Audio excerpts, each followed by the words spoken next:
Things just got a lot more interesting for the Vancouver Canucks as one of their young forwards spoke in a recent interview on his thoughts and expectations heading into next season. And with his ice time continuing to decrease, all signs are pointing towards a move is incoming. We're going to break down these reports, exactly what he said in the interview, and so much more that signals towards a move is coming by the Vancouver Canucks and more later on this episode. Before we get into that, if you're part of the 57.5% watching this and you haven't hit the subscribe button yet, if you want to stay up to date on everything to do around the Vancouver Canucks, from prospects, game recaps, trades, rumors, reports, anything you can think of, you can catch here right on Canucks Digest. So make sure to go down and hit that free subscribe button.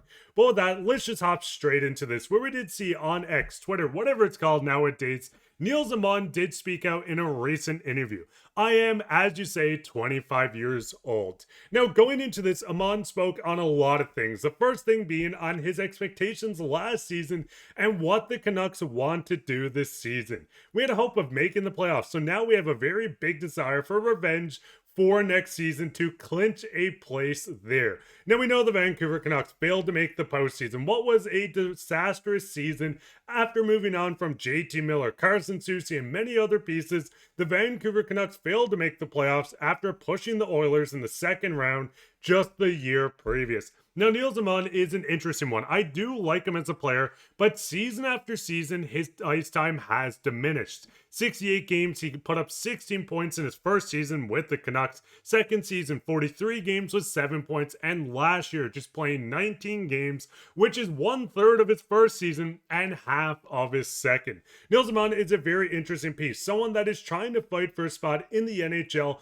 being a piece that does show signs of life and like he can stick in the league. But with the Vancouver Canucks filling up in other positions with training camp set to be a bloodbath, we know Aman is not guaranteed a spot. Now, looking on the team, we know what the top 9 is going to look on this team, but it gets interesting when the battle for the fourth line. Now, in my opinion, and what a lot of Canucks fans are saying, is Linus Karlsson, Kravtsov, Archie Bains, Aman, Lekkermäki, so many names are going to be fighting for the final spot on this roster.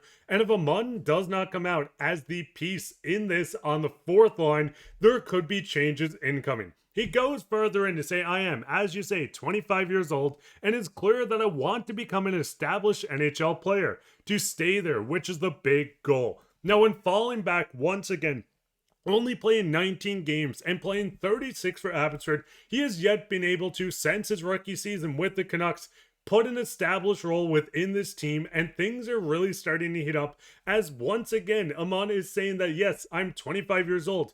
I want to be able to go into this and I want to be a piece of this team. Now, going further into this, we know last year of his contract, an RFA, 26 years old at the end of the deal, a very good cap hit of $825K. The biggest issue with this is it's very intriguing for other teams. Now, when going into the Canucks and their waivers, he is eligible to be claimed on waivers. You can see people that are exempt, a lot of guys that have not hit the threshold. Nils has hit the 70 of 70 games played and 3 seasons with the Canucks, so he is eligible to be claimed on waivers if the Canucks do go that route. Now, going into the fact that he wants to be established, he wants to crack this lineup, yes, there is a lot of signs that point towards this is going to be an awesome training camp for him, but a lot of players are going in with a similar mindset, and Patrik Allvin's going to have a tough decision along with Jim Rutherford and Adam Foote on who cracks the lineup. Now, going farther into this, he continues speaking on Allvin. He said, on speaking with Allvin, going into this season, not so much. What he said is, I'm going to have to fight, and then we'll see what happens. It seems like Patrik Allvin has made it very clear to the players, and there's still one more big quote, so don't click off just yet. But the biggest thing is he makes it seem like a lot of people are going to be fighting, and I do like this in a sense. The biggest sense is, yes, you're going to have a competitive training camp. You're going to have multiple players on AHL, NHL, or even two-way contracts fighting to stay on a team that's inspiring and wanting to go in to have a revenge season. But it's only so many spots on this roster, and if the Canucks continue making moves, if they use the $3.2 million that they got from moving on from Dakota Joshua for a bigger picture at the second line center position, this is going to make a cap-strapped team even less money and they're going to have to start moving people around, and that's when things get interesting on waivers. Now, going farther into this, there's a lot of guys and a lot of cases on why these guys could make the team over Nils. Now, the biggest thing is Kravtsov coming back from the KHL. I've spoke about him a bunch. Coming off a 27-goal season where he was a plus 30 whatever, 31 with 58 points. Kravtsov is another name that knows he doesn't have a lot of chances in the NHL. We've seen the reports coming in from Thomas Trentz that teams are very interested in Kravtsov if he hits waivers. If he goes on the waiver wire to start the year, there's a very strong chance someone takes a swing on the former top 10 pick that had an incredible KHL season. Going farther into this, Archie Baines, a fan favorite, someone that stole the show when coming up last season, putting up 1 point, 1 goal in 13 games, playing incredible for Abbotsford, turning a curve, putting up a point per game in the playoffs as they finally hoisted the Calder Cup for the first time. There's a lot of guys. This is just scratching the surface. As I said, you still have Linus Karlsson, the biggest piece for Abbotsford on forward last season. You have someone like Jonathan Lekmak, the young prospect that's a 1A or 1B player in their prospect system. It's also going to fight for this position, and it all falls back on what is going to happen with the guys if Patrik Allvin is not comfortable losing them on waivers. We can see on changing teams, he was asked, has he thought about it? He said, no, not really. I've just been thinking about doing my best all the time and then see what happens.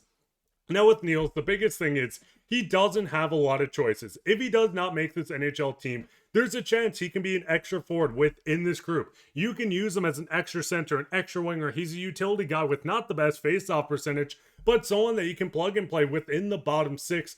And there's a lot of value in this. The second option is he clears waivers, goes to Abbotsford, and if he wants to continue his career in the NHL, if he wants to become an established NHL player, that might not happen within the Abbotsford system, though he is on a 1 year.